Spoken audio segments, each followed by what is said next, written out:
Genre biography. Brave Bessie, written and illustrated by Eric Velasquez. Twice a year, a library wagon would stop in front of Bessie Coleman's little house in Texas. Bessie's mom would rent books for her 12 children to read. Bessie loved to read about Booker T. Washington and Harriet Tubman. They were her heroes. Bessie daydreamed of being someone special like them. Bessie knew school was important. She walked 4 miles each day to get to school, and 4 miles home. She practiced reading to her little brothers and sisters. She practiced her numbers by checking the money her family got for picking cotton. Bessie scrimped and saved enough so she could go to college. She went to college at 18, but left after only a few months. She could not afford to stay in school, but Bessie was not ready to give up on her dreams. She decided to move to Chicago. Her brothers Walter and John lived there.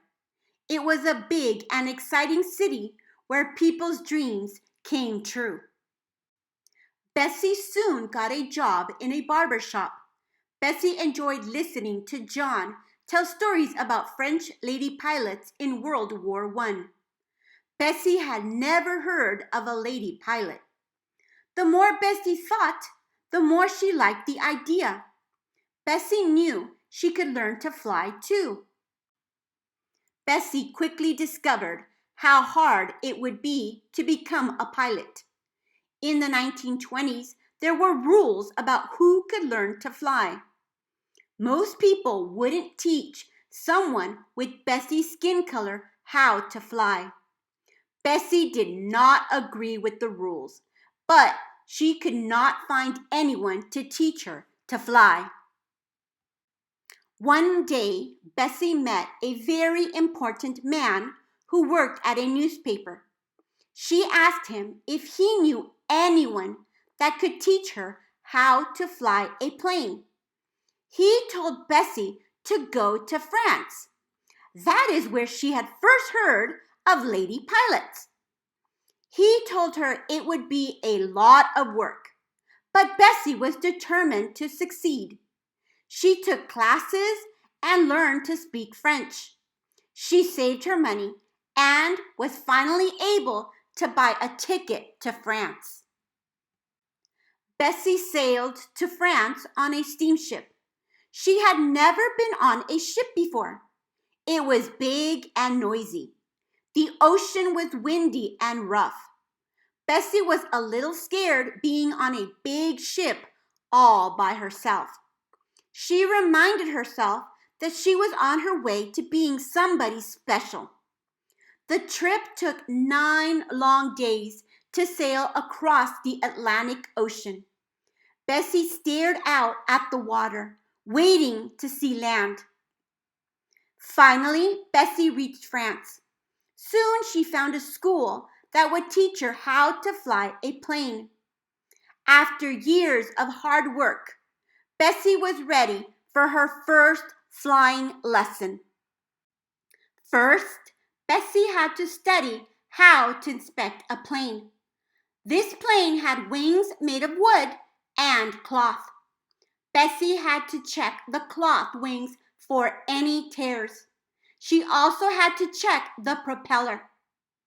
After a few lessons, Bessie climbed into the back of the plane, and her teacher climbed into the front. The propeller whirled, and the engine chugged. After a running start, the plane took off. Bessie gripped the controls as she took to the air.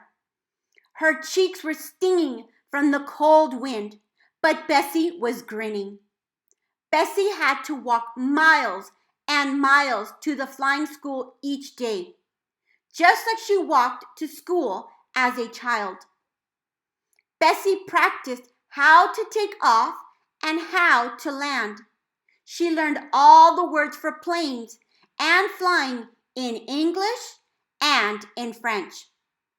Finally, Bessie became the first African American woman to earn a pilot's license. People could call her an aviatrix, the name for a lady pilot. That meant she was truly someone special. Pilot's license issued to Bessie Coleman. Date issued 15 June 1921. Signature of pilot Bessie Coleman.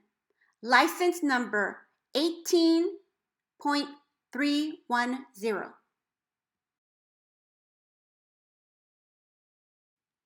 Bessie returned to America. She was surprised to see reporters waiting to ask her questions.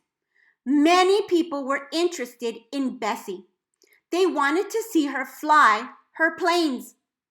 Bessie wanted to help other African Americans. She wanted children to know they could make their dreams come true. She decided to earn money for her own flying school by performing stunt flying shows. One sunny day, over 1,000 people paid to see Bessie perform in New York. The crowd cheered as Bessie climbed into the cockpit. She was wearing a leather coat, a helmet, goggles, and a confident smile. Brave Bessie. 1892, Bessie was born on January 26 in Atlanta, Texas. 1910, Bessie enrolls in college. 1915, Bessie moves to Chicago, Illinois. 1920, Bessie sails to France in the SS Imperator. 1921, on June 15, Bessie obtains her pilot's license in France. 1922, Bessie performs her first air show in New York. 1925, Bessie earns the name Brave Bessie. 1926, Bessie Coleman dies in Jacksonville, Florida. 1929, the Bessie Coleman Aero Club opens. The plane slowly rolled down the field and took off. Bessie performed challenging flying stunts like figure eights and tailspins. The crowd went wild. Bessie performed her stunts in Texas, Tennessee, and Illinois. She flew over fields like the one she picked cotton in as a child. Crowds of people were below her, waving and cheering. She had earned the title Brave Bessie.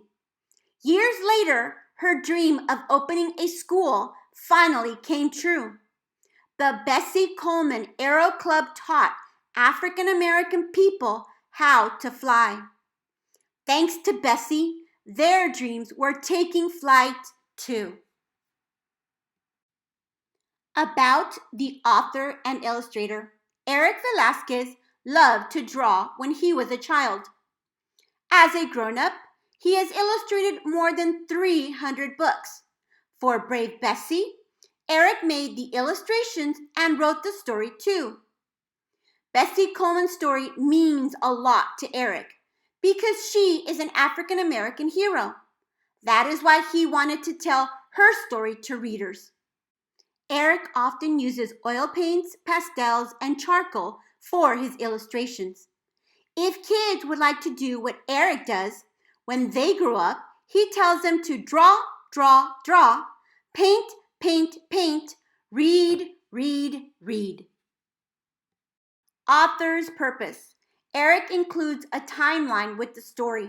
How does the timeline help you understand Bessie Coleman's life?